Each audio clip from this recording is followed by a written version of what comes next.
So I will now call the March 30th, 2026 Scituate, Massachusetts School Committee meeting to order at 6 p.m. And to start, I will read our statement. The Scituate School Committee is committed to providing an environment of respect during meetings. We ask all members to interact in a polite manner, even when there is disagreement. We value the participation of our community and want all participants, including marginalized and minoritized communities, to feel welcomed and respected. We ask our community members and all who participate to commit to these standards to support and respect our community.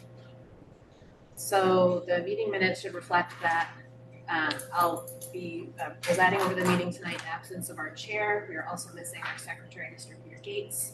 However, as we still have a quorum, we will proceed.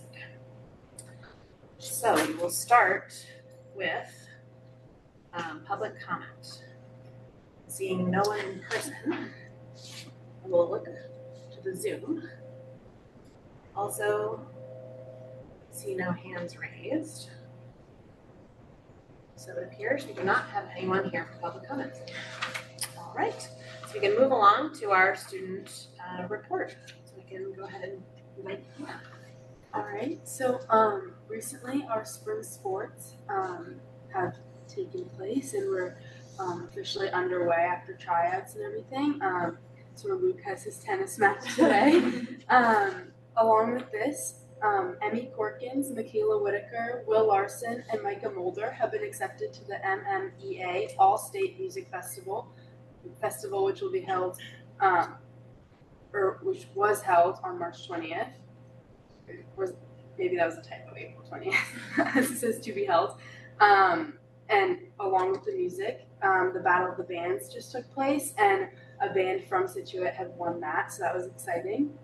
And then, as for DECA, the state champions from Scituate were Will Hine, Quinn Flanagan, Kate Carson, Kristen Grabowskis, Maddie Sauter, Juliet Finn, and Ruth Collins, who will all go on to compete in Georgia in April, where they'll compete against students from 8 different countries, as well as all states from the United States. And then for boys and girls state, Griffin McGurr, Luke Hanley, Izzy Adams, and Bridget Ryan were selected, with Gavin O'Connell and Charlotte Lynch as alternates. Model UN also had a very successful weekend in Washington, D.C., with Nolan McGuire and Cillian Corcoran won a verbal commendation for their role as the Soviet Union in the United Nations Security Council. Grace O'Shaughnessy won an honorable mention for her role as NBC in the press corps. Piper Laverne won the Outstanding Delegate Award for her role as Mr. Grainer in the Severance Committee. And then, as well, for our music department, they performed 2 spring concerts last week, continuing to make us proud with the Battle of the Bands as well as that. And then ELA MCAS took place last week, and AP mock exams have been gradually taking place. Stat took theirs during class, awkwardly enough, but I know history will be taking place next weekend, and we continue to hear back from colleges as seniors, which is exciting. That's all I have. I actually went to the Battle of the Bands too, and it was really fun. Yeah. It was awesome, actually. Yeah, I think it was only the second year they've done it, but there was a great crowd, and it was really impressive. I like when they always played the pep rallies. You know, the group that won Mackenzie is the singer. She's amazing. Amazing. Mackenzie Gilmore. Yeah, incredible. She's such an incredible voice. Sang at the Patriot League meet. Yes. And it was. Oh my gosh. Yeah. Unbelievable. Yeah. Her and Will Larson. It was really cool. So I highly recommend that event for anyone in the future when they host it again. All right, so we'll go on to our action items. First is our minutes from March 16th. So I will make a motion that the school committee approve the minutes from March 16th, 2026. Second. All in favor? Aye. Great. And we can move on to the grades, the Gates 7th and 8th grade band field trip. Mr. Beatty. Details. Good evening. I am here tonight on behalf of our music department seeking approval for the end of the year Kennedy Lake Park trip, which we would like to go on Friday, June 5th. We have 90 students interested in attending. The cost per student is $53. We plan to leave Gates Middle School at 8:30 and return at 6:30. And this is partially to celebrate all of the great work throughout the year, but also the band and chorus have an opportunity to perform in front of a judge and get some feedback as one kind of summative way to wrap up their year. We've done this, I think, for 30 years. Anything changed? It's still the same.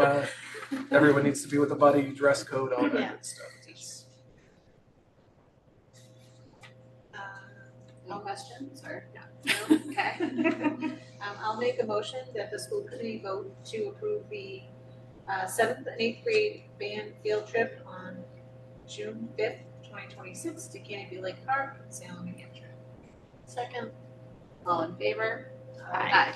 Thanks very much. And our last action item is to vote on the last day of school. So did you want to talk about that, Dr. Rapp? Yes, thank you, Mrs. Fenwick. So as everyone's painfully aware, we had 4 snow days this year. So I think we're safe. It's March 30th. I think we're good. So that puts our last day of school at Monday, June 22nd, 2026. So I respect the request to vote of the committee establishing that date. Questions? I just had one actually, just to clarify for anyone who's listening, that's a half day. Yes, I believe so. So, God forbid, there's another reason, like other school closing for something else. We would have to reconvene, Yeah. unfortunately. Right. All right, well, I make a motion that the last day of school be Monday, June 22nd, 2026. Second. All in favor? Aye. Good. We're rocketing through. Okay. So next on our agenda, we have the report of the superintendent. So again, to Dr. Rapp. Thank you so much, Mrs. Fenwick. So I'm actually very pleased tonight to present the beginnings of option 3. In our redistricting project, you might remember, at our last meeting, Mrs. Brandolini asked the consultant to consider an option 3. We've listened to all the feedback, we've spoken to the consultant, we've spoken to the team, and we put together option 3. So I'm going to ask Mr. Lynch to put it up on the screen. Don't feel like you have to memorize it. We're going to send this out at 9 o'clock tomorrow morning. So there's an email coming from my office tomorrow morning at 9 o'clock, which will have all the details in anticipation of our public meeting scheduled for Monday, April 6th at 6 o'clock. And we put that out this evening on Facebook, and we'll be putting out more notices as we go through the week. But Monday, April 6th at 6 in the dining commons, the Gates Dining Commons, we'll have our 3rd public information session. What's exciting about that information session is, aside from unpacking option 3, we'll also have our 4 principals there.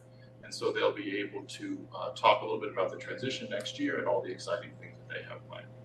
But just to give a little bit of an overview of option 3, just if anybody's not familiar, the green color is the new elementary school, the yellow color is Wampatuck, and the purple color is Jenkins, just to give you a sense of how the town is divided. And the big changes here are that it maintains Minot Planning Block 7 at Wampatuck. It reduces impacts to both Jenkins and Wampatuck. So there were small planning blocks 63 and 64 at Tickner Place and Poplar and Walnut, that are going to stay where they were. And it also increases the portion of Cushing Elementary School students assigned to the new elementary school. So we've moved planning blocks 15 and 16 to the new elementary school, which are the ones to the west on 3A, off of 3A, and more students who currently live on Grove, Maple, and surrounding residential streets, all the way down to Old Oaken Bucket Road, assigned to the new elementary school. So in terms of process moving forward, this will go out at 9 o'clock in the morning with all the details, all the streets and everything. The website will be updated as of 9 o'clock. So if you go on now, it is out there. So we have everything teed off to go up at 9 o'clock. We also will relaunch the redistricting survey. So you can take a look at this. You can add your comments. So there's a new question on option 3. And if you already made comments on options 1 and 2, you don't have to redo them. We still have them. They're all archived. You simply identify yourself and you can make comments on option 3. And we will keep that open throughout next week's, throughout the open forum that we're going to have on April 6th. So we're very excited about it. And in case anybody is wondering, as I did mention at the last meeting, we are going to do a separate process for the class of 2035. So whatever we do with the fifth grade, when they're in fifth grade 2 years from now, that'll be a separate process that we'll do after the redistricting vote. So we're really excited to present this new option, and we'll unpack it on April 6th. But we will give everybody a chance to take a look at it for the rest of this week, so you can come prepared with any questions you might have.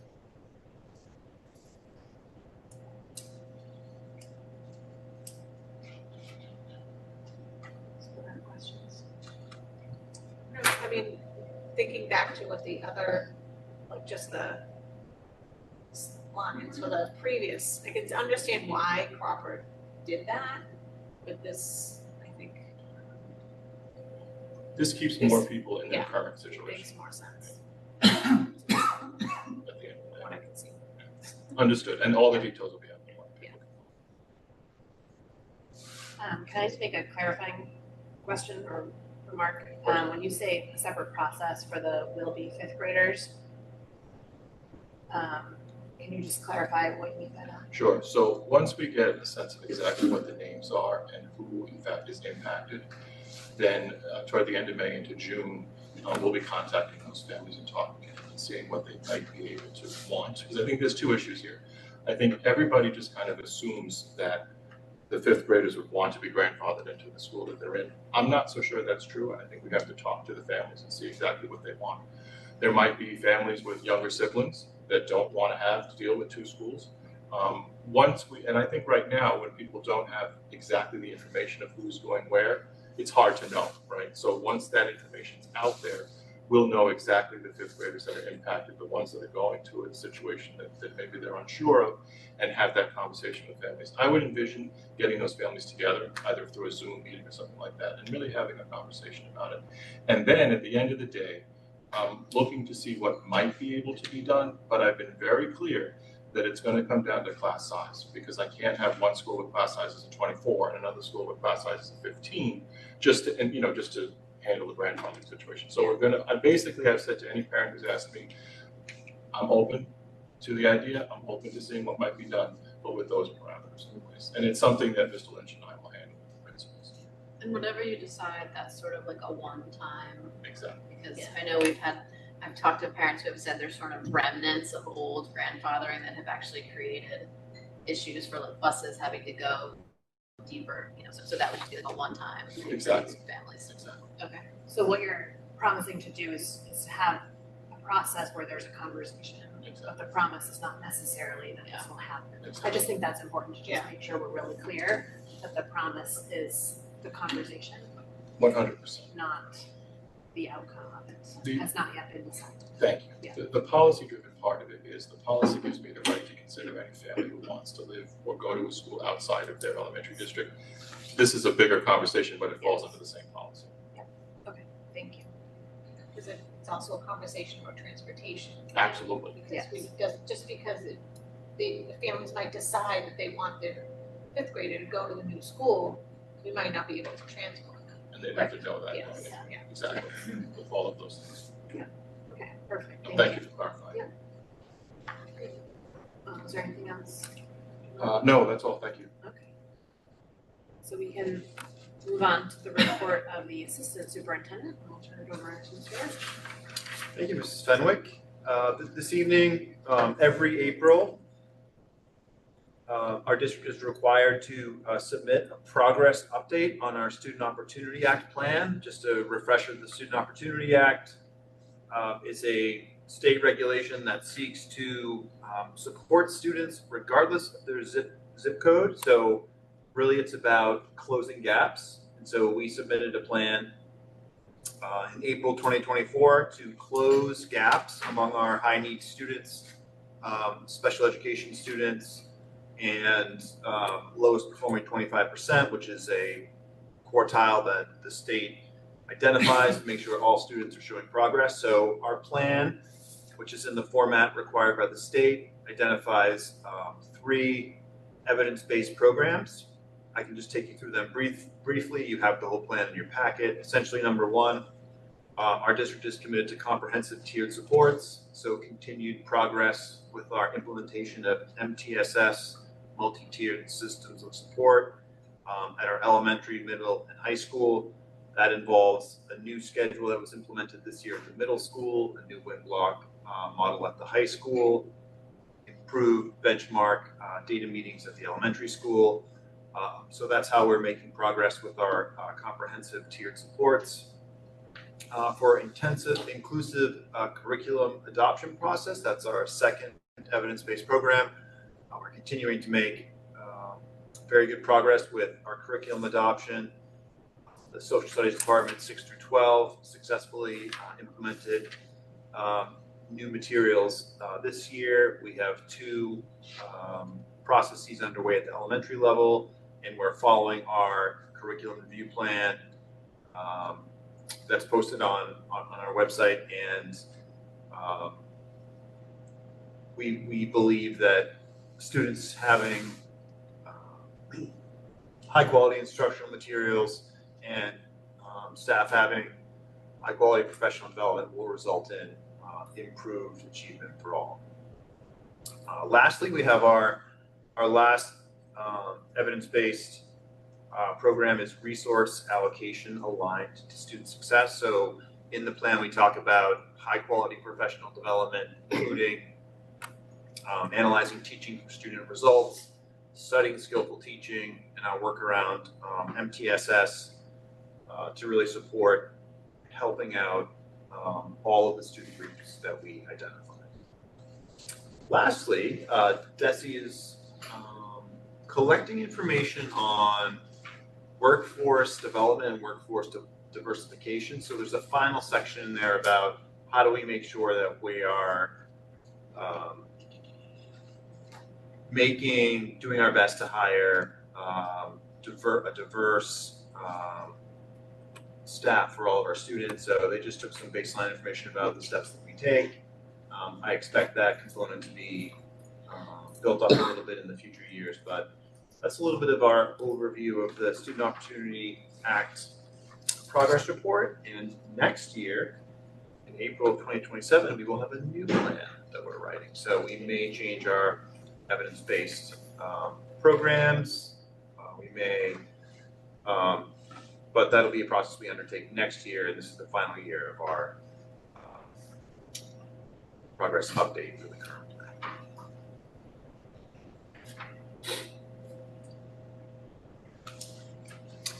Any questions?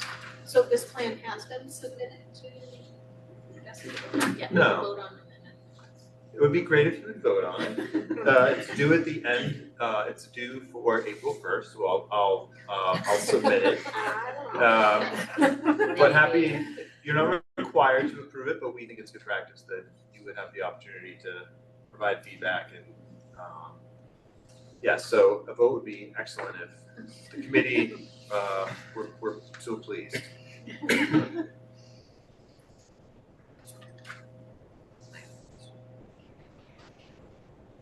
Can you just say again, what is the cadence at which you have to write this report? Sure, every 3 years. Every So you 3 do a years. plan, Yeah. and then 2 progress report updates on your plan. So this is the final progress report. So next year, And then April rewrite the 2027, we will rewrite the plan. Excellent. And the first plans, as you may remember, came out when the Student Opportunity Act was passed. Came out in 2021. Yeah, so it's relatively recent. I was just trying to. Yeah, you're welcome. Any other questions?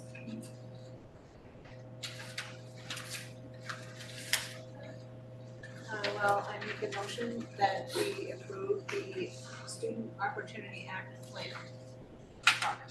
Progress report. I was wondering about that. Second. All in favor?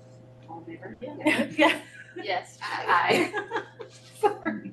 I forgot what I was supposed to say for a second. Great. Okay, you're set then. Mr. Lynch? That's all you have for us, yeah?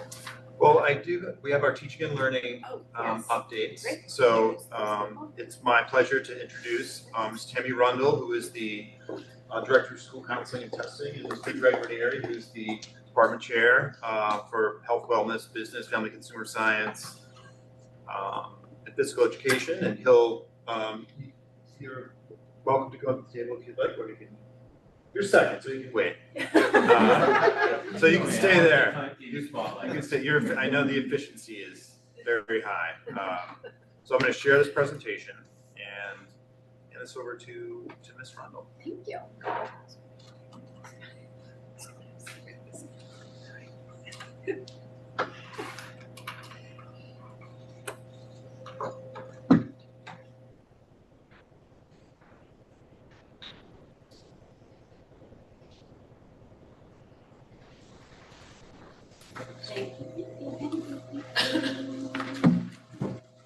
Well, thank you for having me here tonight. I appreciate the opportunity. Tonight I wanted to share with you the goals that we've been working on as a department, K-12, for adjustment counselors and school counselors in the district. And also talk a little bit about our post-secondary planning and what we've been doing to increase our curriculum around making sure that students have the college and career readiness that they need. But I also want to spend some time talking about Section 504, because that impacts our counselors, but it also has been impacting our district. So I think it was really important to kind of shed some light on that and provide some education just for all of you tonight about Section 504, because it does fall under the school counseling realm. Okay, so some of our goals for this year was to really take a look at our individualized and small group counseling interventions to promote students' academic and social and emotional success and growth. We've really been, with the rollout of MTSS, we have been working with our school-based teams. At the elementary, the elementary counselors have been part of those data meetings that have been happening. And then at the middle school, the MTSS program, the school counselors are part of that as well. And then at the high school, really taking a look at open architects, actually K-12, to take a look at what are the pieces that are missing for students, not only in terms of academics, but our social and emotional wellness of students. So that's something that we've been really focusing on. I'm really looking forward to taking a look at our next line of work, to really take a look at how do we know our interventions are working. It's one thing to have a lunch bunch, it's one thing to have a small counseling group, but how do we know that we're impacting our students and our students' skills are being developed in the social and emotional realm and also in the academic planning, academic realm. So that's something we'll be looking at moving forward. The second big goal of our department has been aligning our MyCap learning activities, grades 6 through 12, and I'm going to talk a little bit more about that in a minute. And then our third goal was really to continue to refine and strengthen our crisis response protocols to ensure full alignment with the Scituate emergency operations planning and the district guidelines.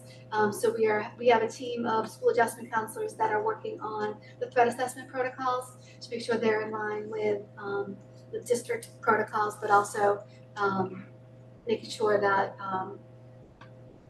the forms and things that we're using are user friendly, and making sure that we have a good system district-wide to support those crisis protocols. So I want to flip over, just talk a little bit about MyCap, which you'll be hearing a lot about. MyCap was introduced last year through a innovation pathways grant, to support our college and career readiness for all students. So the MyCap is the overall framework. So you're going to hear me talk about MyCap, and then you're going to hear me talk about WIFA Pathway. WIFA Pathway is actually the tool. It's the online platform that students can use to create a student portfolio for academic success. So we introduced it last year at 6 through 12, and we have been slowly putting together a scope and sequence to support the work for the MyCap, but also how it ties into the work that we've already been doing 9 through 12 in terms of post-secondary college and career planning. So instead of starting our college and career planning, middle of junior year, we're starting at 6th grade. We're talking to students about careers and exploration and things that they might want to do based on their interests and values. So that's something that we've really been working on. Right now, all 9th and 10th graders have access to Meet the Pathway. We're actually doing an advisory in a couple of weeks with our freshmen to support the use of the program. Super easy. Parents can have access to it. It's sponsored by DESE, so it's a free program that all of the schools in the Commonwealth can use. But it's a free program, and students seem to really like it. And then we are working on developing a scope and sequence for implementation. And that's some of the summer work that we'll be doing regarding our professional development opportunities this summer. So this slide, I wanted to make sure that I pull in some information about college application data trends. This is information that I shared with you all last year, last spring when I did my presentation. And just again, the number of students that are applying under early application admission programs is continuing to rise. This year we had 85% of our students applying early. And so that is really, and as I mentioned this last spring, this has really pushed all of our programming up. We do an early college planning. We added an early college planning presentation for 9th and 10th grade parents last year. We did it in March. This year we did it in January. And then we added an advisory for the freshmen and sophomore students so they could start taking a look at some of their, just to get their feet wet in terms of what they need or things that they should be thinking about, instead of waiting for junior year when they sit down with their counselor to say, okay, where do you want to go? What do you want to do? We're having those conversations earlier. It's really helping students be more thoughtful about their course selections. One of the things that we are doing in Meet the Pathway is we are going to be inputting all of our courses into Meet the Pathway, and we're going to be able to use that, create lessons for students to take a look at. Okay, well, I'm really interested in business because I like the business path, I like the business career cluster, and they'll be able to take a look at some of the courses that we offer to help them plan in the future. So we're really looking forward to having that as a piece of our programming for next year. So this year, the other thing that we did was we introduced 10th graders to SCORE, which is our online college exploration and application portal, where normally we would introduce it to students as junior year, but we're finding that a lot of parents and students are asking for more information about college planning. So we provided that to them earlier. I don't think all students are ready for it, but there are certain students that are definitely ready and want to take a look at some of the college tools that we have in SCORE.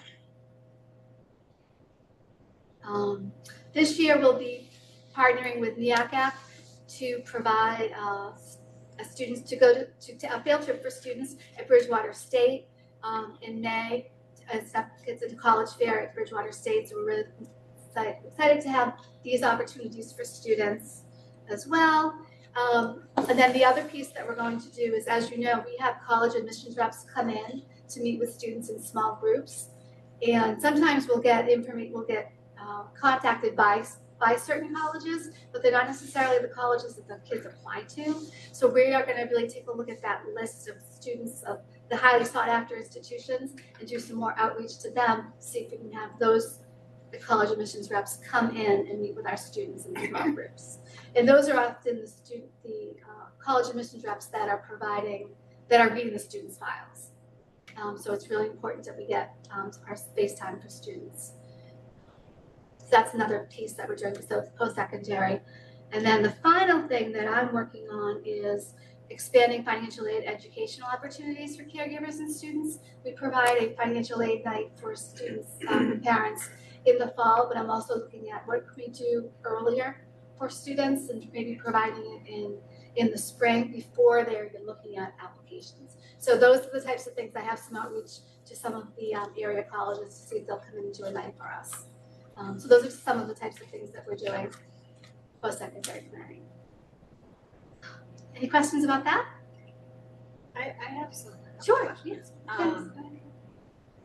So, kind of, when you talk about reaching out to the sixth graders to like get them interested in college, I mean, part of me is like, that seems like a lot of pressure on a sixth grader. And they're just starting in a new school. Yep. And all we talk about is like social emotional learning. Yep. And now we are like, all right, what do you want to do with the rest of your life? Like, what 12-year-old? No, it has an answer to that question. So what we do is we really center it around like career exploration. We take a look at like, we have a career, we have a career speaker series where professionals will come in and talk to the students. But it's really not so much like, where do you want to go to college It was more of the eighth grade. yeah, but we're Yeah. bringing it down to the sixth and seventh graders, just to have them, different, we want to expose them, right? To some of the career clusters. The kids really like it. I haven't had kids, I'm not, that was my concern about offering to have them look at score as a sophomore, because I feel like that's a little bit young, but I'm getting a lot more feedback from parents and students that they want some of this information earlier. So I think the counselors at the middle school do a really nice job in terms of framing it. So they're not like, you need to tell me what you want to do when you're 18 years old, when they're 12 years old and they're I mean, walking. I know some kids, when they're seniors, they still don't. Exactly, and Yeah. it's, everyone So I goes feel at their like- own pace. Well, like, that just seems so young to me. Yeah. To be even asking them. Yeah, but it's more like they have like little like activities about like interest inventories and like, you know, oh, I like to work with my hands. Oh, have you thought about maybe wanting to become an engineer? It's just to kind of get their feet wet. Yeah. And it's more, and what's nice about it is they can document the activities and things that they're doing outside of school into this program, so they actually can create like a resume for them. I know. But sometimes, you know, you have students that like to do like the community service. Yeah. It's more when they're like middle school, we're doing more like journal entries. Like, tell me about one thing that you learned about a particular career cluster that you're interested in. We're just trying to get students into it. And I understand, I see what you're understand why. saying. Yeah, I completely understand that as well. I think it's good to think about your concern. Yeah. I will say the way it played out in my house was like, oh, I like math and I like using my hands, and so it suggested maybe I should learn how to play the piano, which was a totally different interest, but it turned out to be It is, something totally that should be he loved thing, in yeah. seventh grade when they do learn how to play the piano at games. And like, so that's like kind of a good example, I think, of an interest that maybe he had thought of or wouldn't have thought of, but came up sort of weirdly through my cap, and I thought it was kind of funny. But it was just, it is like gentle. It's I very would say. gentle. It's very gentle. It's It's very not like, you know, you should go to college and be an engineer. It's like, you know, here's Like, something you what are might we doing enjoy. with our Like, think about this. I do think it's meant to like really expand their interests, which I actually think is needed sometimes. 'Cause I do think sometimes kids can get into like I play soccer and I do this, you know, and it is healthy for them to realize there's this whole world of opportunities out there. Like professional soccer. And I Yeah, think you're not gonna play professional soccer. I do think it's all about, What else is out there? it's how, we have to be mindful of how we frame it though. Yes, 'Cause I frame it. know my Super. son, you know, you listen to a bunch of teenagers talking, and they were feeling actually quite a bit of pressure to figure out what they were gonna do with the rest of their lives. Oh, gosh. And I assured them that I wasn't sure what I was gonna do with the rest of my life, and, you know, Fair enough. I'm an older person, so I think just being mindful of your point Yeah. is like, cause every kid's gonna, you know, take that information in a different way, so. Exactly, yeah. Just Absolutely. having that Yeah. sensitivity. Yeah. For sure. Go ahead, I can't really speak on middle school. My middle school was focused on like getting through COVID, but as Oh, yeah. being introduced to SCORE, I think I was part of the group that got introduced in 11th grade, but I was definitely one of the kids thinking about college in 10th grade because like that's when I was in charge of starting to reach out to colleges for like athletics and stuff. And so I think introducing that at a younger grade, given that I think speaking on the athletic side, I think the appeal of college athletics is growing, and so people are trying to figure that out earlier and earlier. And so to be introduced to the academic side of it earlier, not just I'm speaking like solely for athletics, but like reaching out to coaches. I think on SCORE, being able to understand what you need in a college based on like student population, academics, or like majors that are important was what really helped me narrow down my choices, because at the end of the day, you do get into tunnel vision with like being a pro soccer player or something, and being able to expand that beyond like idealists and stuff, and like being able to be realistic. Like most of the time you're going to a college to get like a good education, and with SCORE I thought it was really beneficial to see like the like major breakdown and like what fit me as a student, because I think you took a survey to be like find colleges that fit you. Is that common? Yeah, I think SCORE did that too. Yeah. And that was a really cool tool, and especially having it as a 10th grader to just start there as like a baseline is very beneficial, especially introduced at a younger age. Sounds like having different options is really Right. important, you know what I mean, Right. for the kids who are ready, for the kids who are not yet ready, like just understanding there's obviously gonna be a range. I've definitely heard from some families that an interest in wanting some of the financial aid stuff Yep. earlier. Yep. So it's great to hear that Yep. you're Yep. acting It's on on that, that. because I feel like that's so important for so many people and such a stressor, you know, about this whole process. So I think that's gonna make a lot of people really Yeah. happy. So to that's hear where that I- that's coming earlier. Tammy, you had said the MIFA was a free state online Yep, platform. yep. How did we choose MyCap? So MyCap is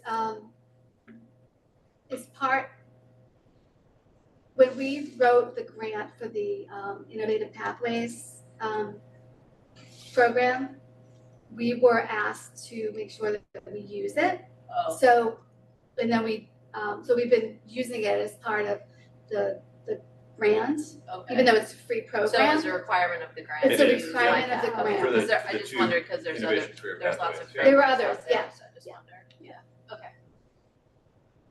One other quick Yeah. question about the early applications. Yep. Do you think that's driven by the colleges or more the student, or I think it's both. I would definitely say the colleges have seats to fill. And I also think that students and families want to get it done early.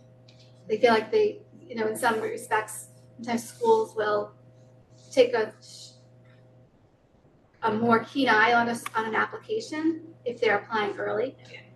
So there's a little bit of, it's both? it's a little bit of both.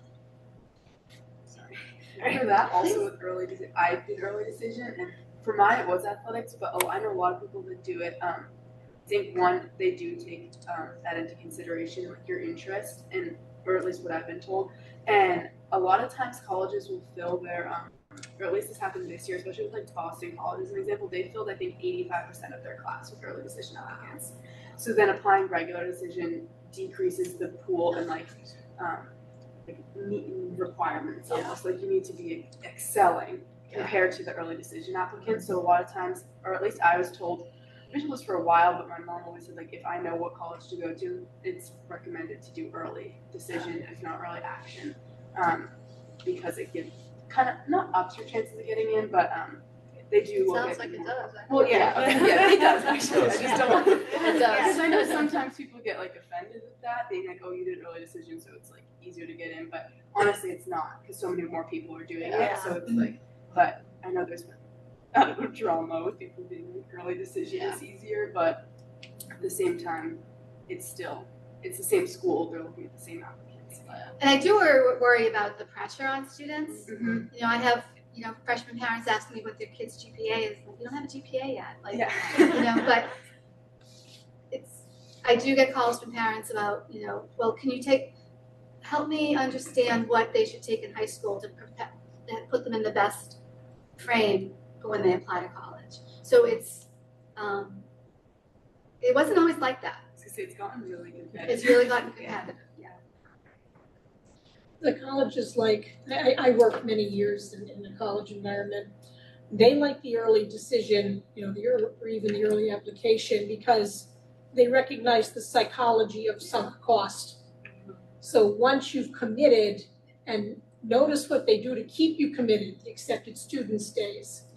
and all the things they do. So that's, because they know they're gonna get a certain amount of melt, but a lot of this early decision stuff has to do with reducing their melt. So yeah, it's competitive on both ends. It's competitive for the students getting in where they want, but there's a shrinking pool of students, student demographics. So it's competitive on the college's side. They want to fill their seats, but they want to fill them with kids that are going to finish. Right. You know, it's not in their best interest to just get warm bodies in the freshman year.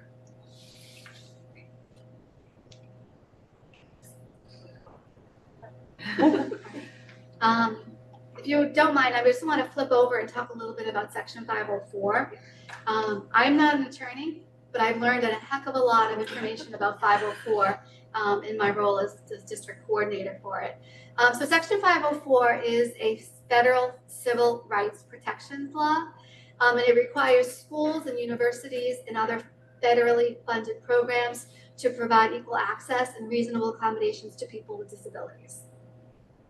Having said that, a person with a physical or mental impairment which substantially limits a major life activity and/or is has a record of an impairment or is regarded as having an impairment and needs accommodations to access the public programs would fall under protections under Section 504. So these are some of the major life activities that we would see. We would probably see more in the first two groupings, like learning, reading, and concentrating and thinking, communicating in our school system in terms of students that are found eligible for 504s. But it can run the gamut in terms of major life activities. It's a very broad anti-discrimination law. So it ensures equal access to public programs and facilities. It's not about giving someone advantage over peers. It's about giving them access. Okay? And it offers broader eligibility coverage under Section 504 as compared to the IDEA, which oversees special ed. So it doesn't alter the curriculum. There's no modifications on a 504. It doesn't include skill building goals. It doesn't provide specially designed instruction that you would find on an IEP. It's just what accommodations can staff members put in place to help support the student be able to make have access to curriculum and programs and services. There's no additional federal funding for implementation, although we are required to implement programs for students. And compliance is overseen by the Office of Civil Rights because it is a civil rights violation if you don't comply with 504. So as staff members, educators in the district, they are required to participate in the 504 meeting, provide input on the accommodations, implement the accommodations, and failure to implement accommodations may result in personal liability. So there's a training at the beginning of the year that the district puts out.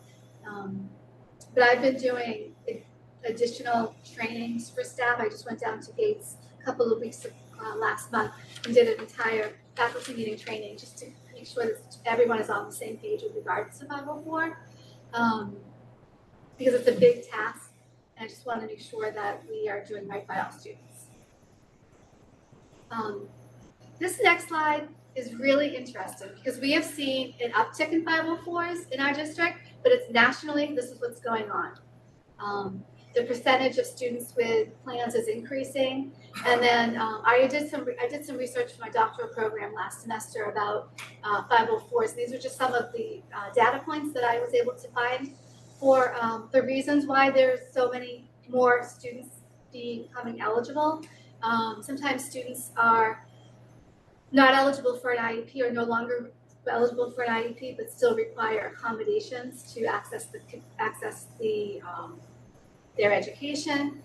Sometimes parents are seeking accommodations to help with college board entrance exams. Sometimes they will need extended time on that. So we're seeing an uptick in that. In 2024, OCR issued fact sheets on specific medical conditions. And I'm not going to be there up on the screen. addressing how more and more students may be eligible for protections under 504. And then at the same time, and I think I spoke about this last spring, was that the increase in the number of students with depression and anxiety related disorders is on the increase. And that impacts our school counselors to be able to provide support for students, but also leads to more students qualifying for Section 504 protections. And the school counselors and the school adjustment counselors are the team chairs for Section 504 in their building, in their caseloads. And that's why I'm bringing it up here tonight, because it's something that our school counselors have spent a lot of time strengthening our process, having it be a more consistent process.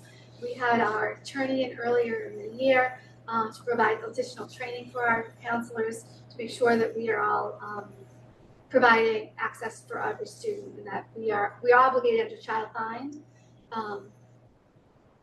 So this was just I just wanted to share with you that there is an uptick in 504s, and it's not just Scituate. It's also there are schools all over the place, all over the country. The Atlantic magazine put out an article in January. It's called "The Accommodation Nation," and it talks about the issues of accommodating students at the post-secondary level, the college level, and they are seeing an uptick in the number of students with accommodations and the need for professors to provide more and more accommodations for students. So it's something, just something to consider, to think about. One of the things that I'm really interested in or made note of is the number of new referrals that we had this year was we had 45 as of December, where last year we had a total of 58 for the year. Referrals meaning that the parents or the staff member wanted to have an eligibility meeting for a student. So it's up, and that requires us to determine eligibility. There's paperwork that we sent home. There's a meeting that we held. We take a look at, we do assessments for Section 504. And it requires the school-based team to determine eligibility. I'm also finding a lot of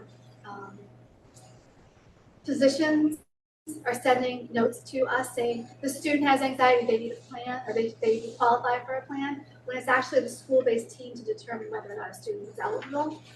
So some of that is just more education for parents, but also I think it's really important that me, in my role, do more educating for parents in terms of your student that doesn't necessarily need a 504 to get the interventions that they may need.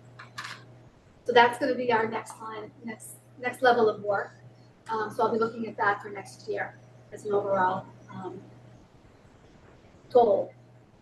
So the next one is just the list of, I just wanted to share with you the number of students who are at 504s and the number of students on IEPs. And you can see that it's in the Scituate High School, the high school, there are more students on 504s. And I think that is because students are no longer needing specially designed instruction from an IEP. They would move to an accommodation plan. They wouldn't necessarily need specially designed instruction, but they would just need the accommodations. So that's, I just wanted to share that slide with you. And the next slide is just a graph of what I just shared with you. And then this next slide, a few years, I think, Maria, I think you asked me this question last year about the numbers, the increase in mental health. And we can see that the number of anxiety-related impairment is on the increase. So one of the things that I'll be looking at with Melissa Costa is taking a look at those anxiety-related supports for all students, instead of just doing like, we're going to do a lunch bunch here, or we're going to do a test-taking, anxiety-reducing psychoeducational group. But what can we do for all students? What tier 1 knockdown? What tier 1 interventions and supports and skill building can we put in place to help all students? Because all students would benefit from it, from having these learning opportunities. So that's another piece of the work that I'll be doing based on the data that we're seeing. I'm almost done. So my current priorities and action steps would be, as I said, we've been providing professional development for counselors to streamline the processes and to ensure consistency across the district. Looking at the anxiety-related challenges and plausible sources of interventions. The other thing that we are doing as a district is really taking a look at the development, the revision of our district's curriculum accommodation plan, which is we have a district accommodation plan that's out, that's public facing, but we've been doing a lot of work on it behind the scenes to help improve our universal accommodations for all students so that teachers have a better tools in their toolboxes. So the student might not necessarily need a 504, but have those like universal accommodations that are available to all students. That is a piece that we're looking at. And then expanding outreach and learning opportunities for staff and caregivers on Section 504, which is what I'm doing. And I'm almost out. I have 2 more slides. So future planning and next steps. So we are going to, as a department, continue to develop and document and implement school counseling curriculum, including MyCap for grades 6 through 12. Now, MyCap isn't just a school counseling responsibility. It's really like taking a look at what are we doing as a district or as a school or as a 6 through 12 that support college career readiness. So that might be the pathways programs or school to career internship or the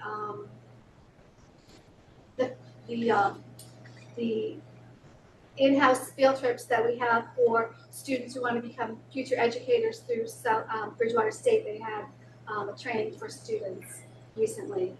Just like there are other things, it's not just, MyCap is like an overarching umbrella, and we are a part of that piece. And then we'll continue to, we will collaborate, now that she's on board, to strengthen and expand our social and emotional development programming and supports. Like as I was saying about the anxiety piece across the district.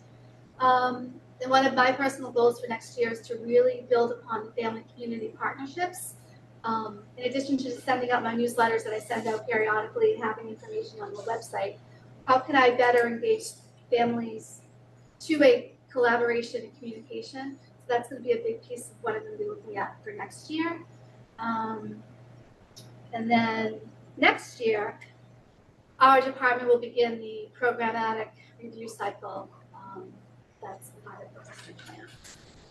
That'll shed light on a lot of this information and really kind of help us see what our strengths are, what our challenges are, and what professional development we might need, what's working, what's not working. That's great. And then my last slide is just some pictures. On the top left-hand corner, we had a pilot who's a Navy pilot, come in and talk to our 6th graders earlier last week, I think it was. And then on the bottom, we had our Stress Less, Laugh More initiative. So we had some of the therapy dogs in. And then on the right-hand side is a picture of our fabulous staff, with the exception of one counselor who couldn't make it, Jim Cooney. So that was during our professional development day. So that's the part. Yeah, thanks for all this. I have a question. I wonder if it's a Tom or a Ryan question. And I mean, I'd appreciate your perspective. I look at all the things that were on your slides: SEL, 504, IEP, school counseling, career, post-secondary. And I know this isn't the time to be talking about positions, but I can't help but wonder, it's just a lot on your plate, Tammy, and they are two, like everything, critically important pieces of student success. And I know we have our SEA director, which is helpful, but it still feels like that is so much. Like, it just feels like as an outsider, mixing the school counseling piece with the career piece and the post-secondary or the post-high school piece, it just feels like a lot. 100% agree. I think Okay. we know, and we're still working out the details of the intersection points with Melissa Yeah. and trying to figure out exactly how that's going to look, exactly the pieces that she's Okay. going to take more supervision of. It's actually been nice with her starting in March. We've got some time to do that, and we'll have it settled by the summer so that we can have very clear lines to next school year. Yeah. But 100%, it's an awful lot for one person, and I think it's always been known. And the new director will have a piece of a lot of it, and you heard some of it tonight, Yeah, but we'll have a much cleaner lines next year, okay. I just feel like especially with no question. all the work you're doing being pushed down into other grades, so now you're really being, it's not just like 11th and 12th graders, it's sixth grade to 12th grade. So I would love to see you get some relief so that, you know, you can focus on those things. But yeah, it's just a curiosity. You said there were some interventions that could be implemented that wouldn't necessarily bump somebody into a 504. Could you give me an example of something? I'm trying to think of a good example. Some of the accommodations on a 504 plan are best teaching practices. So there are, I'm trying to think of like a student who might need to leave the classroom for a movement break. Well, that would be something that all students would be able to benefit from. Yeah. Doesn't necessarily have to go on a legally binding document. Okay. Those types of things. Okay. Yeah, I was wondering about that too, the 504. I think you did a really nice job of presenting it as like, you know, we want to do what's best for kids, of course. And this is bringing up kind of this tension point of this is a lot of work, you know, and, you know, we're seeing this big spike in need for kids. And so it's like, how do we address that need without, you know, this cavalcade of legally binding documents, you know, when that might not be the best thing, especially when we're seeing, you know, those high percentages of kids that are presenting the same need. You know, then that just suggests that there's probably something else we could be doing. Right. Isn't so individualized, Right. you know? Right, So and I that's think- kind of where. Right, that makes a lot of sense. I guess I was curious if you, since this is a national trend too, like, have you talked to other districts locally, or have you come across anyone else who's sort of thinking about They're all in this the same boat. individually? Yeah. They're finding a lot of, the number of 504 requests is through the roof. Yeah. We're finding more and more students are becoming more eligible. Yeah. I think some of the,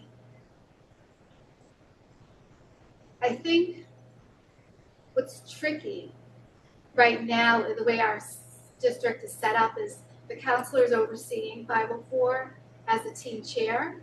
The special ed has their own team chairs that will come in and manage it.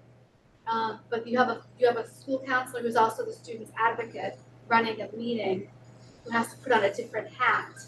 And so sometimes it's a little like, I want to advocate for a student, but I don't think they need a 504. And then sometimes that can just create some tension. Yeah. So I am working with the school counselors about, you know, how to have those conversations with parents. It doesn't mean we're not going to advocate for your student. It's just they don't need this. So what other things can they put in place? So, but there is a lot of paperwork involved. Yes, it's a big resource. It's a big, yeah, there's a lot. But I wanted to bring it up to your attention because it does follow the school counselors. I think it's an area where the C director too, and hopefully this is like a big, this is kind of the reason why we got that position was really needed. But, The only thing to add is it's also one of the reasons we have a district-wide initiative in Tier 1 supports. Right. So the more we can do Tier 1 support, whether it's instructional strategies or SEL, is going to help.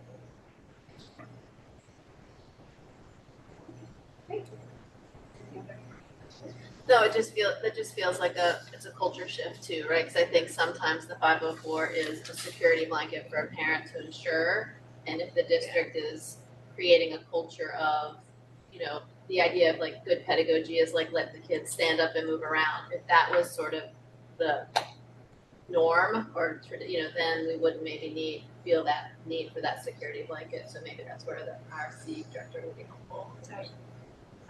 I agree. Thank you, I appreciate it. Yeah, thanks. thank you so much. Next, we're going to invite up Mr. Craig Ranieri for the PE Wellness Business Family Consumer Science. Sweet presentation.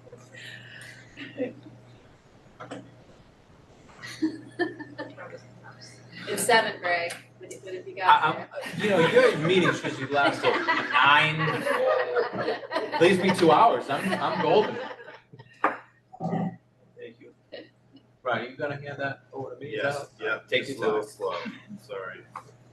I heard the questions about MEFA pathways and MyCap, right? So, and I had to like schematic it out myself. I think the greatest way to think about it is DESE helps set the rules, right? They set the college and career standards. MyCap is basically their strategic blueprint, their framework, the curriculum, the roadmap that they set for schools to follow. And MEFA Pathways is the digital clearing out, the tool that folks use to house work, reflections, document experiences. It's actually quite exciting I can't wait to see how it all, in 5 years from now, it should be a really nice tool.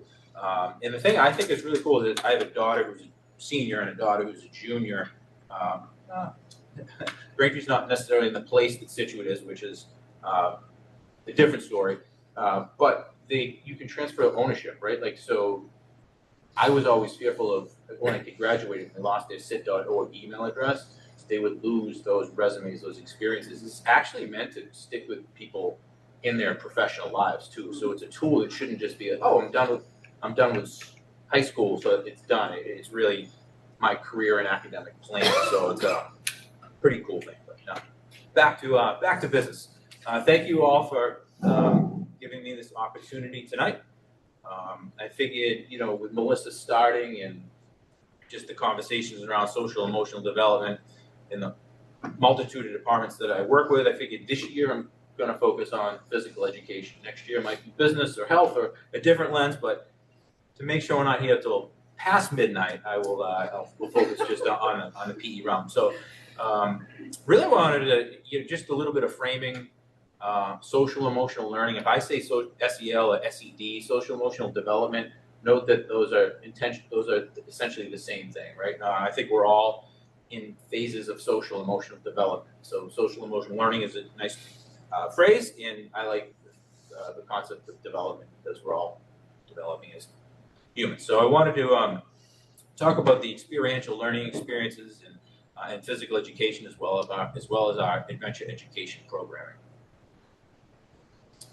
Just some goals for tonight. I wanted to make sure that we celebrate how our K through 12 PE program nurtures social emotional development and social emotional learning, illustrate some of the curricular, instructional, and assessment and pedagogical practices for supporting the development of SEL skills or SED skills in PE, provide an overview of students' adventure education, experiential learning opportunities and experiences in PE, celebrate the efforts and support of our staff and community. And Mr. Hercom is here this evening. When he heard about this presentation, he's like, oh no, I'm going to be there. This is how strongly he feels about this presentation this evening, which is amazing. Testament to him as a professional. Then provide some data around social emotional, some formative assessment practices that we implement in classes, and connected to our aggregated HSA data for our graduating class. We've have quite a few years of pair data, HSA data under our belt, and I wanted to take a look and share some cohort data of the seniors that we're about to send off into the world.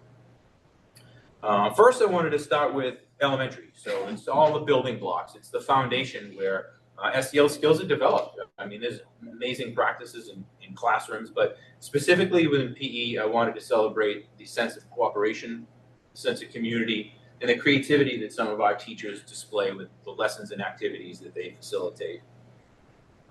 You'll see, there is no amazing high-flying elements that I'll share that we have in the high school at the elementary grades. However, there are some pretty amazing development of CASEL's social emotional development skills, from self-awareness to self-management, to social awareness, to relationship skills, to responsible decision-making.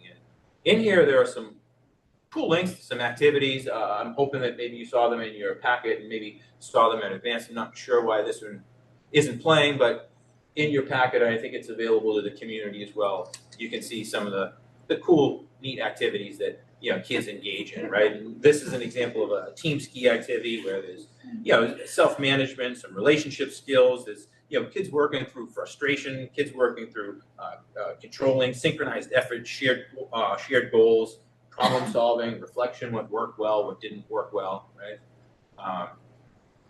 That went back. And that's an example at Wampatuck.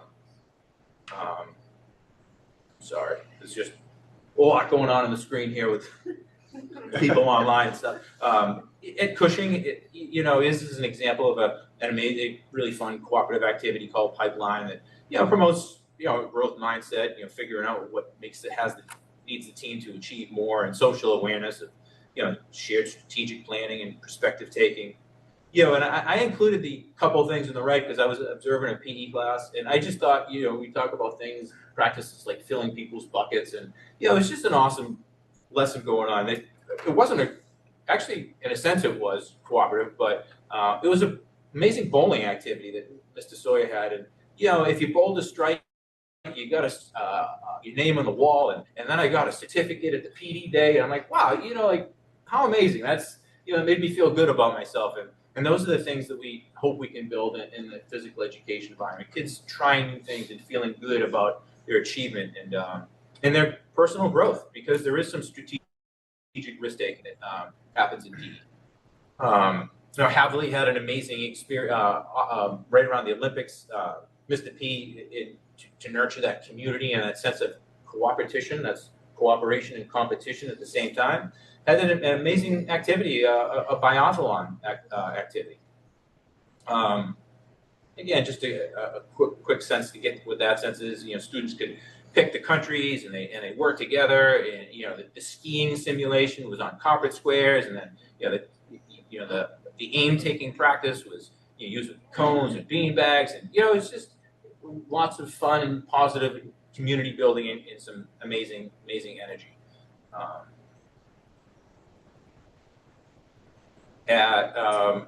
Another great, there we go. Another great illustration, just as the creativity is, Jenkins, kids are working on some partnered balancing and group balancing challenges. They infused creativity and build trust and push kids outside their comfort zone with some of these cooperative challenges. I was actually at Jenkins today, and I'll maybe save that for a little bit, but the focus of today's lesson was underhand serving skills with pickleball, but the teacher did a great job of infusing a cooperative activity. So cooperation is the theme, the March theme of the month for Character Strong. And he had a really cool station that kids would cycle through. It was called Code Breakers, and kids were working together in a cooperative sense. So, when we talk about experiential education and adventure education, we try to infuse it in a lot of different ways. At the high school level, there's an entire course called Adventure, which is a deep dive into it. But we really try to build these skills, these SEL development skills, into the fabric of classes. When you have PE once a week, which we'd love to see it more, and who knows, maybe we'll get there at some point soon. But you're building in practices where there's opportunities for self-reflection and check-ins, and the check-in on the left was an example around the holiday season where there was some cooperative activities, and the reflection exit question of the day was, what kind of teammate were you today? Were you like Buddy the Elf, someone that had a positive attitude, cooperative, respectful, and responsible? Or you're more like the Grinch, you didn't work well with your teammates and unfocused and didn't communicate well with others. It may have been selfish. It's amazing. Kids were, identified traits where at times during that class where they had elements of both. I appreciate the district's commitment to the professional development days. With the district's focus on clear learning objectives and formative assessment. Here's an example of a quick formative assessment that the elementary PE team built, where it's just check-ins, fist to five. What worked well? What was one strength that we had today when we engaged in our experiential challenges? So, to continually ask students to think about how they're communicating, their listening skills, their levels of participation, inclusion, and flexibility. These things are essential to the building blocks to social emotional development. As we move past some into the upper elementary grades, into the middle school and high school, it really is where you see that experiential adventure model start to take off. And I thought this image of a roller coaster is pretty appropriate, right? Like that big part where the activity happens, that's where the challenge, that's the cooperation, that's where the strategic risk taking, the trust, the problem solving, those amazing skills are developed. But on either end of that are skilled facilitators like Mr. Hercom and our PE teachers, where there's amazing front loading, whether you're setting the framing of you're about to cross a lava pit or you're in the middle of a jungle, right? You set these framing experiences for students that build excitement. It sets expectation. People, it sets a level of anticipation for the adventure activity, coupled with at the end of it with some very thoughtful student reflection and on their feelings, their growth. Next time, if we do this again the next time, the next go around, what would we do? What would we do different? That is really where the training and skill of the educator is in play, where they're in that skill debriefing piece. I'm not going to go through all of these elements that adventure education promotes, but at the top left, you'll see it's as basic as exploring your personal limitations. Like, how do I feel? Does this feel comfortable to me? What level of the challenge by choice, mindset or approach do I want to implement? All the way to, we hope that we see emerging leadership skills in our students, where they're taking new risks. They're practicing their leadership skills in a safe and strategic way. All of these things that, when I observe a class, or, I think Mr. Hercom can attest to this in a minute or two. There's something I wanted his feedback on, is you can see students' self-esteem build when they do things that they haven't done before, when they're put in strategic positions to challenge themselves and, enter a stretch zone. And I'll talk about that in a minute as well. But the reality is, on the ground, we have countless activities. We've got adventure education curriculums at 3 grade levels, middle school, elementary, middle, high school, series. It's literally countless, the amount of activities, team building and cooperative activities we have. And again, there's just more images and pictures, from human knot to helium stick to giant puzzles with props and all sorts of amazing things. But when you hit that middle school and high school phase, you really need to make sure that everyone's on the same page with that strategic risk taking, that people feel comfortable, and that there is, for lack of a better phrase, norms or a full value, we call it in the adventure realm, a full value contract, where the class determines the things that they hold true and they want to hold each other accountable to. And you can see on the left-hand side is a standard full value contract from Project Adventure. This is an example of a high school full value contract. And I believe this is an example of a full value contract that Mr. Hercom developed in one of his classes, where the students really wanted to say that, hey, we want to be aware of our surroundings, we want to keep an open mind, we want to have, sorry, my eyesight's going a little bit, and the screen is, there we go. There we go. There it goes, down at the bottom. Create a supportive environment, have a great attitude, right? So that energy, that willingness to try and experience is at the foundation of adventure. And it's really dovetailing getting kids out of a zone of comfort, but not reaching a situation where there's stress built up in them. Because the reality is, and I'll share with you in a second, a lot of the adventure activities, particularly the high-flying ones that we have in our gyms, are very safe. The perceived risk is much higher than any actual risk. And I'll share some 20-year study with you on that as well, right? So the goal is to move students out of their comfort zone into the powerful growth zone or a stretch zone. And that's similar in academics. Sure, you want to stretch kids academically. Do I take that honors class? Do I take that AP class? It's going to force me outside of my comfort zone. Same thing in the physical domain. We embrace the challenge by choice mindset. It's basically students have a huge say. They're the ultimate say in their own level of engagement, understanding that if everyone said no, well, what experience would that be, right? So how do I participate? How can I engage? How can I stretch myself?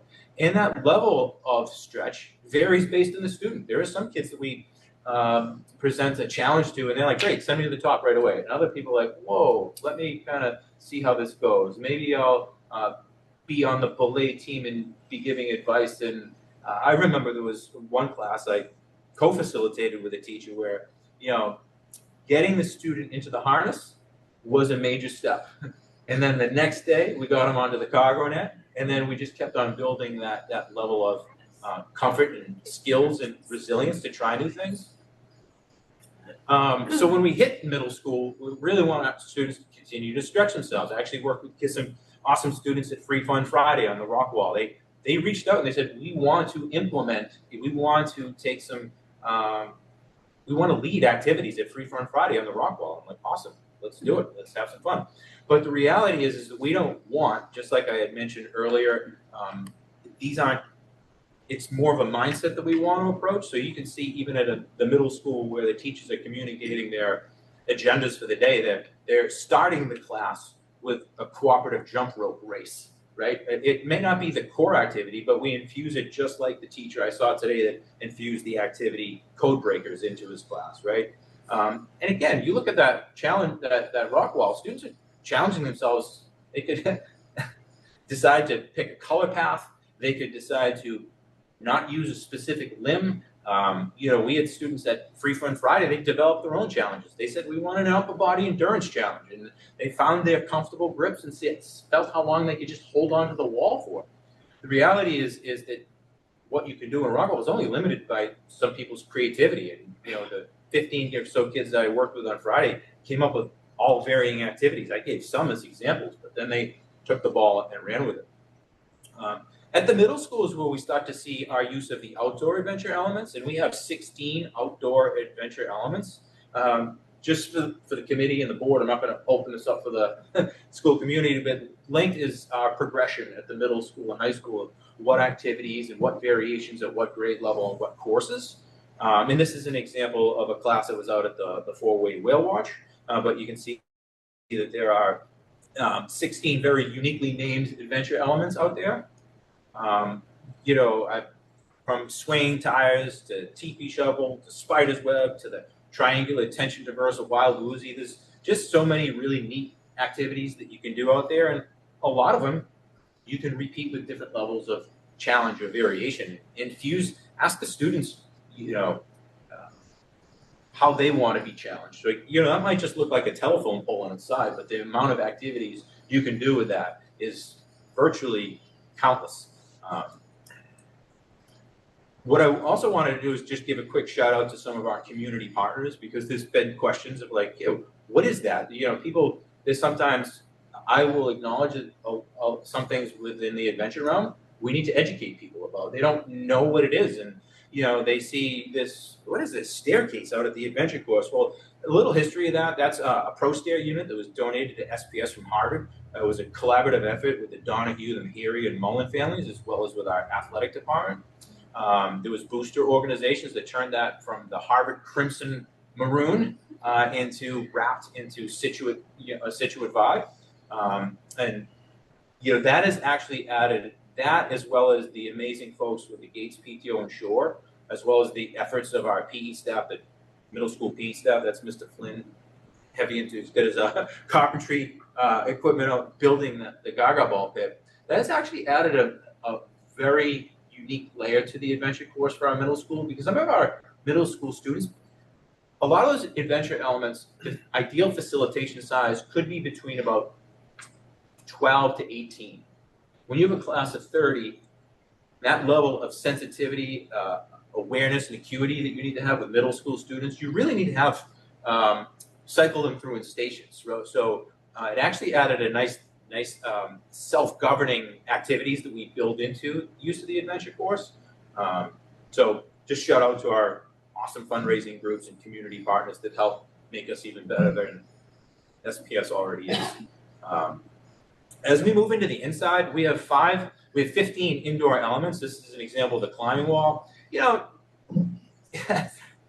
gotta, you see the principal getting all excited. I mean, look at his face. He couldn't be any more excited. His arm pumped in the air. To say he let out one of his trademark "Go Sailors" at the end of that would be an understatement.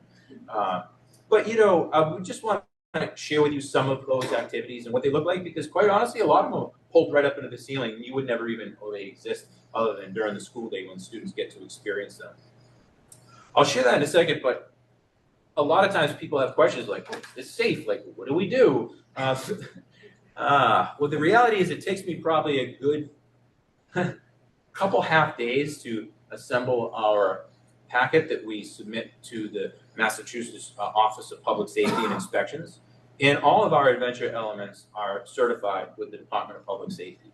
We have an annual certification, and the one in the upper left-hand corner shows that ours current one is good through October 16th, 2026. Dovetail with this shout out to the commitment of our administrators, right? They ask department chairs, what PD do we need? What do you need to help grow your departments? Well, every few years, we should get PD on ongoing professional development on technical skills refreshers. Make sure that the skills and strategies that we have to facilitate some of these higher elements, to make sure that we are on point, that nothing has changed or there's another best practice that we should be aware of. So, this is my certificate that we got from the November PD day that Mr. Herkin was part of as well. I figured I'd include this slide because a couple of the videos I'm going to show you guys, you might be like, whoa, that's kind of intense. The reality is that adventure activities is some of the safest PE activities there are, and they also have some of the highest social emotional gains. This is a study, 20-year study that Project Adventure published a decade or two ago, but it's when you follow the protocols, it's very, very safe. We champion safety, and there's no other option. We don't cut corners on safety or protocols in that realm. And I saw this picture, I was walking through the big gym the other day, I think it was in early March, and I think this might have been your class, Mr. Hergman. Yeah. I just was struck by okay, there's a lot going on here, right? There is our number one is our challenge course placard and licensure from the state. We have our full value contract. We have the teachers' objectives, the what and the why, the learning targets of their lesson. This is your class, Mr. Hergman. And then, we have a lot of every single activity we have at the high school. We have core skills cues that we want students to develop. That laminated chart above is one of our skills cues, and you can see just the helmets and harnesses there. This is something because you're here, Mr. Hergman, with your class, I just wanted to see if you wanted to talk for a quick second about maybe the skills, our ACEs on the right-hand side. Bring that to life a little bit. And I know Greg goes on the offensive when he tries to bridge the gap between perception and reality, so we appreciate that. The reality of physical education is not what people think. And when students come to us, one of our main goals is to try to build community and give them skills that when they do get older, when they find their career path, they use those skills. And I think a lot of people don't understand that that's what we really try to do in physical education. And on the right, that is it's called an ACE. We have an ACE for every unit. This is the Adventure ACEs. And there are a number of different skills you can see on the left that we have students rate themselves on, and they be essentially daily check-ins. And as the quarter progresses, we hope that those numbers improve.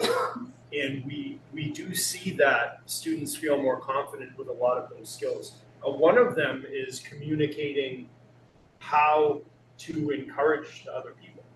It's a skill that we see that students don't have. And I coach varsity athletics, and it's a completely different experience.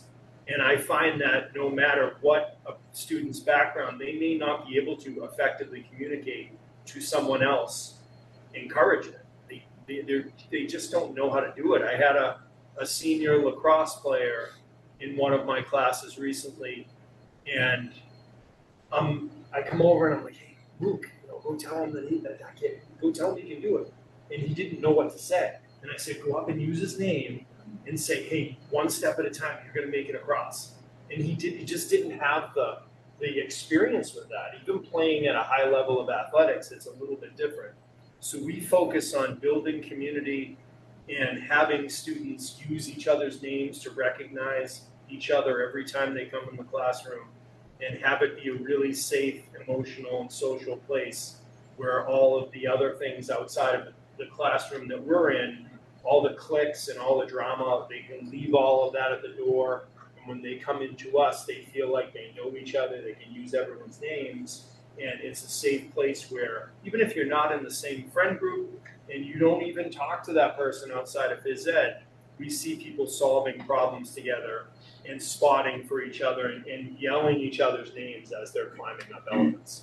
So it's a really great experience, and those skills we try to push every single day so that they can do check-ins and see if they're trying to improve those skills.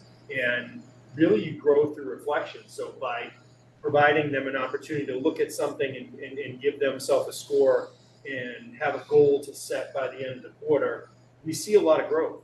So we think it's something that is probably the most beneficial thing, I think, in the high school, because I teach phys ed, but I think it could be more important. You can learn anything when you're older, but if you don't have the skills to get you those interpersonal relationships, it doesn't really matter what you know. It's how you can make people feel, and that's what we're trying to teach is It's the whole those balance soft of the skills, yeah. EQ and IQ, right? Yeah, Right? exactly. Some of our most successful people in the world have really high EQ, but their IQ's, could be through the roof. But it's, if you can't communicate and work with other people, they'll we never see fulfill so their much potential. growth. It's fantastic to see, especially from freshman year to senior year. We have students that won't go near anything as freshmen, and they don't want to put the harness on, like Greg said. And then senior year, they're yelling people's names, and they want to go first, and they want to demonstrate, and you just see a progression of confidence that we think is the main thing. All of those soft skills that will help people to be better teammates, better leaders in the future. This is just an example. I think this might have even been your class the day I was coming through. Yeah. This is. Oh yeah, that's. You would never even know this element exists in our high school rafters, right? And we have kids, swinging through. And every time I see things like this, I'm like, how many high schools in the United States are actually doing things like this? I don't think too many. I remember doing square dancing in gym. Yes, and that's when they called it gym. Now it's physical education. Who would have known all the evolutions that we go through, right? Yeah. Here's another, space station activity, multi-swings activity. This is a little over a minute, but I'll try to scroll through it. This is actually, the beginning is yours truly, jumping. I just was excited. I saw the class, I'm like, I'm in, right? The framing is me going through our safety protocols, helmet, harness, hardware, heart, right? All those safety checks. And then eventually, it's not even an element you'd see this is one called into thin air. Eventually I get some momentum going. I've got good communication with my belay team. The students are, encouraging and supportive, and before you know it, like a marionette all the way up into the rafters of the into the ceiling, which is a pretty cool experience. That's an element that's done in our adventure education course with our juniors and seniors. So it's a boatload of fun to work with energetic staff like Mr. Hergeman to see kids have these experiences. I just wanted to share just some formative data and some evidence, whether it's through student self-assessment, use of our departmental rubrics, individual student reflection, teacher observation. Mr. Hergeman, this is something that you had shared. This is a student, Megan. This is one of our rubrics that we have in phys ed domain, and specifically, this one is built on community. We also have ones based on leadership development. Just a quick 15 seconds on what you saw in Megan's growth. So the top row, you may not be able to read it because it's a smaller version of it. It's recognition of group members. So that's one thing we focus on early in the quarter, and we have students rate themselves on it. So this student rated herself as a 2, and that sometimes recognizes group members, people that she was comfortable with, she would say hi to, maybe use their name, and then people that she wasn't as comfortable with wouldn't acknowledge them. They would come in and warm up, and the groups form, and they don't necessarily say hi to everybody. And that's one of the soft skills that we promote. And by the end of the quarter, this same student rated herself as a level 4, so it went from a 2 to a 4. And that's always recognized as group members. And I did see that too. And we go through and we talk about this. that this person was saying hello to people that in the beginning of class, it was like she didn't know who they were, even though they go to, kids go to school together for years and years and years, and they may never really even talk to some people. And in our class, I wouldn't say force, but we heavily encourage people to use each other's names, say hello, and again, leave any drama outside of the classroom. And I think people feel safer coming into our class knowing that people are going to work with them, people are going to use their name, and everyone is going to try to solve problems together. And if there's a difference in opinions on how to do that, they can work through that without having any negative things said. And just building community takes a lot of time. So you saw some of our dynamic elements which would happen as culminating experiences at the end. But we wouldn't do that until the students come together as a group and build that community. And with that comes trust, and leadership skills emerge, and people start encouraging each other. And then when we do offer something that's really dynamic, where someone has to go up to the ceiling and swing across, they feel really comfortable with the people around them, comfortable enough to put a harness on, to put a helmet on, and to be pulled up to the ceiling by those people that months ago, they wouldn't even talk to in the hallway. They wouldn't even say hello. They might pretend like, oh my goodness, I got a text, and walk by them. But now they're shouting each other's names. So again, I love this stuff. So I think it's one of the most important things that we can do with young people is to get them to acknowledge each other and understand each other and show empathy for each other and support each other. So I think that just some of the examples that Greg is showing is just a small piece of all of the students that have gone through this process. And we do have journaling in our adventure class too, so Lisa, next slide. And you can see some journal entries, and I know you have a copy of this if you want to ever look at the copy. You can dig into actually what's being said, but to sum it up, it's basically that they feel really confident and comfortable in the class that they built. In one of the pictures they drew and said, this is our new family, and they put all people's names. And they drew stick figures, and then I highlighted some of the things that they put, like love and trust, and for a phys ed class to feel that way, we know that the curriculum is pretty special. And we didn't create this ourselves, just so you know. It's all research based. One of the questions might be like, where did you come up with this? And Project Adventure is one of the leading providers of adventure education. And we've done a number of trainings with them. We have all their books, and we know it's research-based. They've had thousands and thousands of people go through their programs, and it works. Well, and a lot of this came in 2000, the outdoor elements initially started with an Eagle Scout project. Yeah. And then in 2010, when we were successful with the PEP grant, we renovated the outdoor space. And then when the Fields project came, the perimeter, the fencing came around it as well. So it's been a really interesting journey. But Brian, Mr. Ergo, just kind of close with one of your. You're here, and I could talk for hours. I know you should see the two of us when we get together during collaboration time. It's ridiculous. Talk each other's ears off. But there's Brian. Why don't you just share like the mental postcard exit? Yeah, so one of our reflective pieces at the end of each class is just to give students a chance to reflect on what happened during that class. Sometimes we connect it to previous classes. There's a whole bunch of different activities. This is a simple one called postcards. We call it postcards from the edge. That's what Project Adventure called it. And essentially what you would need to do is just in your mind think of a postcard from a picture from the class that you just participated in, who you would send it to, what the picture would be, and then what would the caption be. And we get some really interesting comments, like some people say they'd send a picture to Mr. LaRanger, and like, hey, Mr. LaRanger, look what I'm doing today. And it just, some people would say, like, I feel like Captain America, that send it to my mom. I had a student the other day, actually, that we were doing an activity called the swing shot. And he actually brought in a Superman shirt just for the activity. And it was kind of cool. It was this kid, Declan. He's a really cool kid. And I'm like, oh, Superman. He's like, I brought it in for today because we're doing the swing shot. And I think that just that mental piece of it where you visualize is pretty powerful. Well, And just to kind of Yeah. clarify, some of these most dynamic elements are done in the junior senior adventure education course. Yeah. Some are done in our lifelong activities course, but as juniors and seniors, you have 4 options to choose from. So if you're selecting the competitive team sport invasion game PE elective, you're not going to experience these things. Right. But we see that students, by the time they're sophomores, juniors, seniors, they have a very distinct attitude about competition.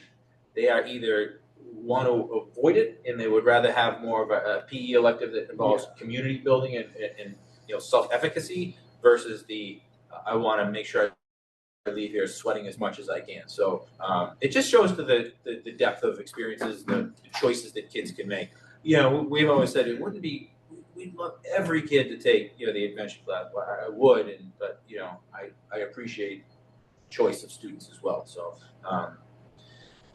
what I wanted to do was just do a quick snapshot and closure of our graduating class, right? We started at the beginning with some of these cute kids doing some team ski activities in elementary school and partner balancing. And, we know that there are 14 HSA holistic student assessment scales. And, some of the ones that align most to leaving school, about to graduate, when you're in middle school, that relationships with peers scale, SED scale, is really, really important. But we have kids that are about to leave, so their relationships with adults is really important. How are they going to navigate academia and professional hierarchies, right? Their levels of perseverance, staying motivated, and managing challenges, their ability to think critically, maintaining independent, healthy choices, and reflection on their values and what they want that to be with their future goals.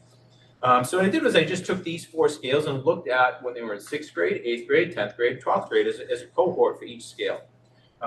If you're familiar with the pair scales, it follows a typical bell curve. So whenever you see, greater than 16% on either end, or the challenge or strength category in comparison to the norm, it kind of catches your attention.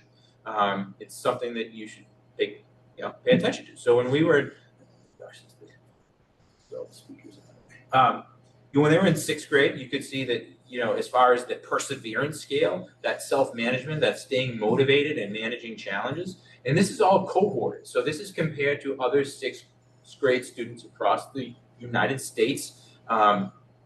So when we see a 19% level of challenge, that was with not just them in 6th grade, that's in relation to where they stand as cohorted peers.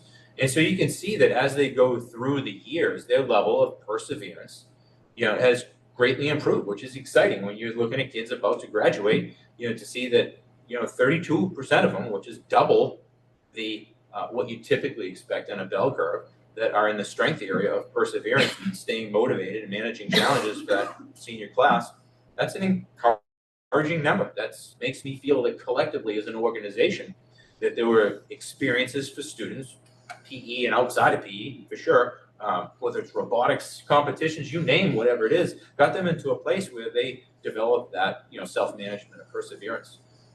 Relationships with adults, and this is relationships with all adults. So sometimes when teachers see these scales, they get a little nervous when it's what do you mean 82% challenge in 8th grade? Well, it's all adults. It doesn't say your teachers. So when it talks about relationships with adults, it's about those relational skills. And I linked all the questions or the sample questions for you all, but you can see that, by the time they're ready to graduate, they're in a very strong leveraged place. They've developed and grown with their ability to work with adults, their critical thinking skills. You can see there's a dramatic decrease in that level of challenge. We would love to have seen the high strength area increase more, but big picture, the number of students in that challenge area decreased quite a bit from 26 to 7% from 6th grade to 12th grade. And that level of reflection as kids are about to leave us is quite encouraging, And the thing with PAIR, the HSA, this is a snapshot on a given day. We're preparing for the spring check-in in 3rd through 8th grade coming up in late April, early May. So the counselors can have access to that data and teachers can have access to that data. And we can make sure kids are safe and doing well before the summer lets out. But this is, again, a way to measure students' social emotional development. Was I shorter or longer than you thought I would be? You know, it can be even longer. You start asking questions. I have a comment. Great. Well, I love, this is great, up until I heard that it's not like mandatory, because I feel like so many kids could benefit from it, especially the communication, because all they do is they'd rather like text or snap, not actually speak in person, so.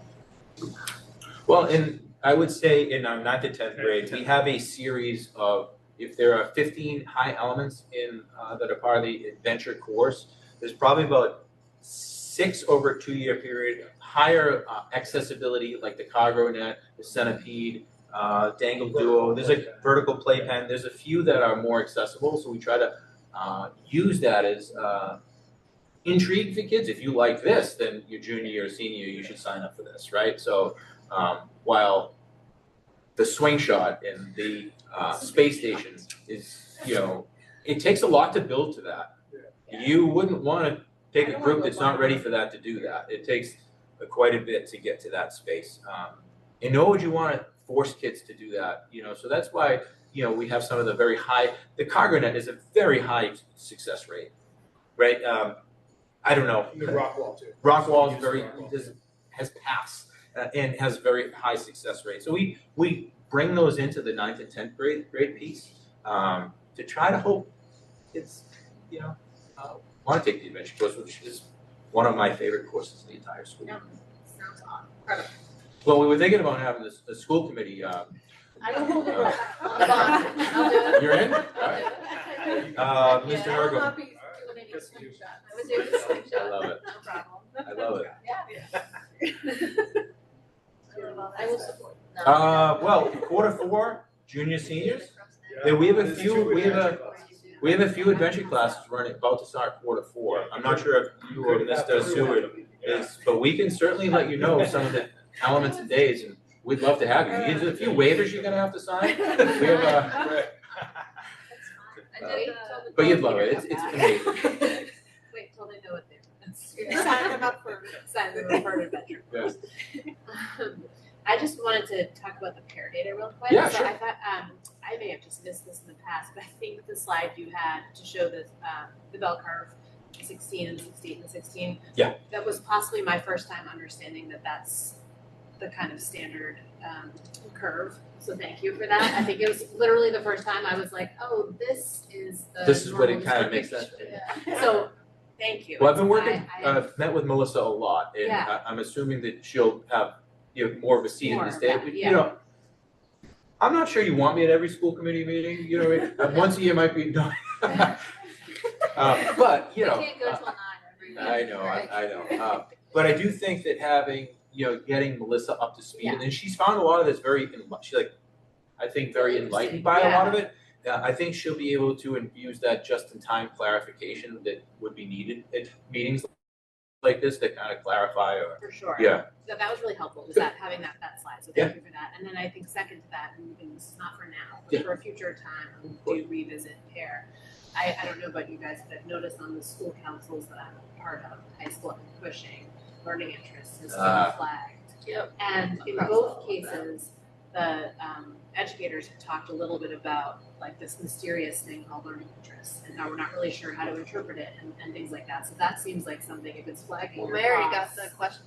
Yeah, from and so did Sarah. Mrs. Chula, and so it kind of, to me, seems like something that might be worth us to kind of look a little more deeply in, because it just seems like something that's coming up a little bit more. I can share with you in a non-public format all the questions behind in pair, but pair, so they let us share because it's proprietary in the survey, right? Yeah. So, you know, the scale, the definition, sample items. So for example, the learning interest is the desire to learn or acquire new knowledge, right? So Right. it's then, right? And an example question on a Likert scale that students would answer on that is, I try to learn new things outside of school. So it's not just about Exactly, school. yeah, It's holistic right.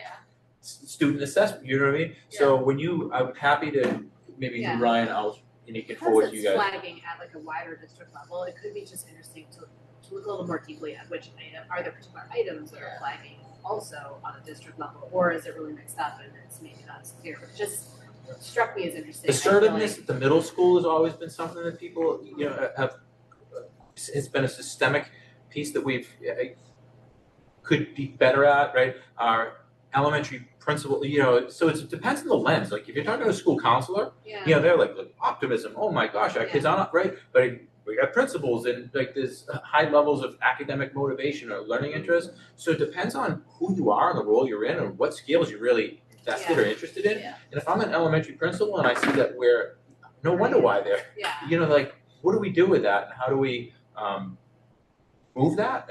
Pear has great toolkits behind each one of these scales. In addition, they've started to roll out basically detailed diagnostic reports for each schools of like, here's a summary.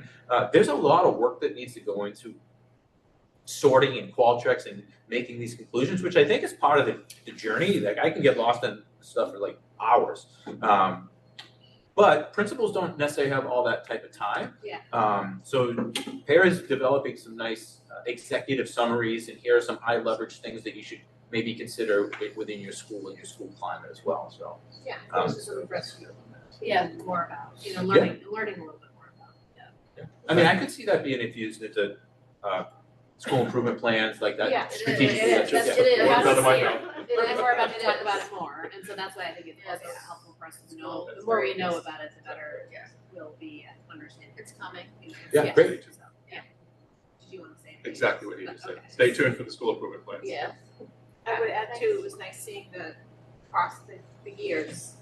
Yeah. I wanted to take you on a little bit of a journey from, a Yeah. 13-year ride for these kids. Yeah, that is nice. All right, thank you. And for another symposium, I'll do everything I can do about sports and athletics in college and this trauma and stress that causes with a senior that's about to graduate. And it's a lot of, it's very stressful. And some of it would collectively, families and need to just set good limits. You know what I mean? It's a lot of the kids involved in club sports and pieces like that. Some of them, in some cases, can't even participate in their own high school teams, and there's levels of disconnect and social, challenge. Some of the club environments are very challenging and not as nurturing as you'd see in an adventure class. Let's put it that way. So it's hard for families. That whole environment is really challenging. There's a lot of time, money, and investment that families have in their kids and their futures. But one thing I can say with a lot of confidence, families do a great job with their kids, and they will be fine and they will be great. Thank you. Thanks. Yeah, thank you. Yeah, thank you. Appreciate it. All right, so back to our agenda. It looks like we have maybe a warrant. You do have one warrant to read in. Yep. So this warrant is from March 26th of this year.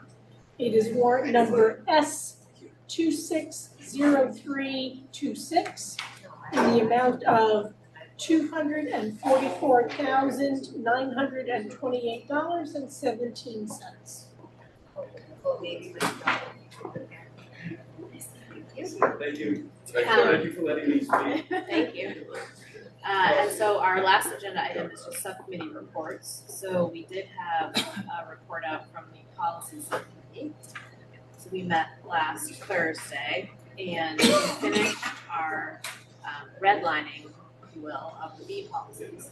And so what we'll have for prior to our April 27th meeting for the packet will be a redline version of all of the B policies at once.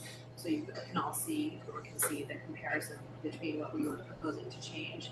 It's not hugely substantive, but we think it's all good improvements compared to the math policy. So some of it is like updating language, the stuff, cleaning up the things that we've been talking about. But what we're excited to do is present the full committee with all the B policies at once.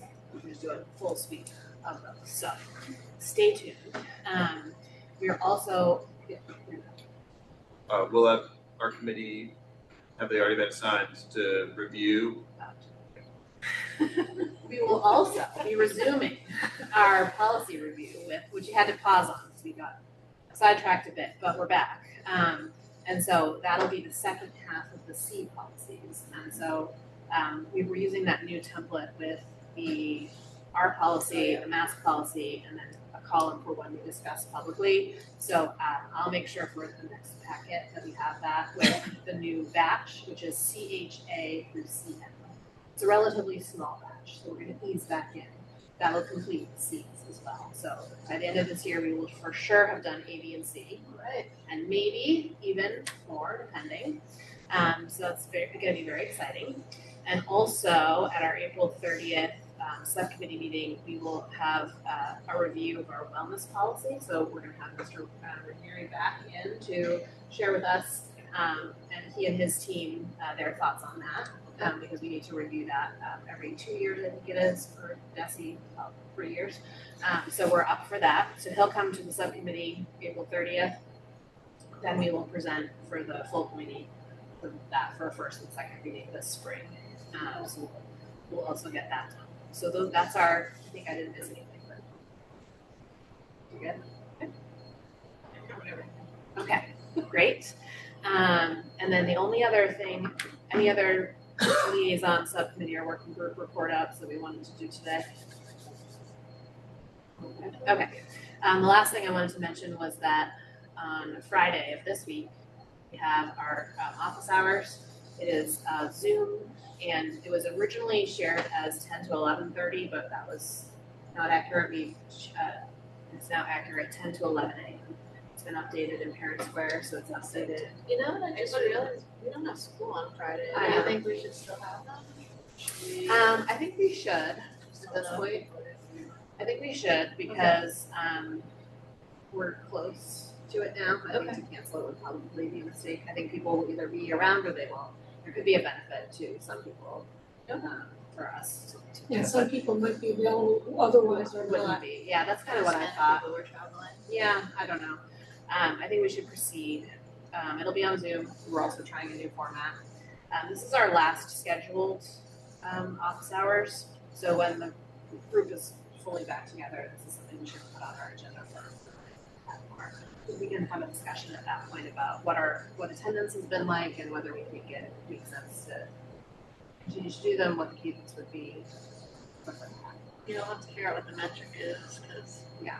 attendance is tricky, because I feel like Phil and I held it and only 2 people came, or 3 people came, and I was glad those 3 people came. Yeah. Like it was important, so. Yeah, we kind of didn't talk about it as Yeah. a group. I think it's obviously sad if no one comes.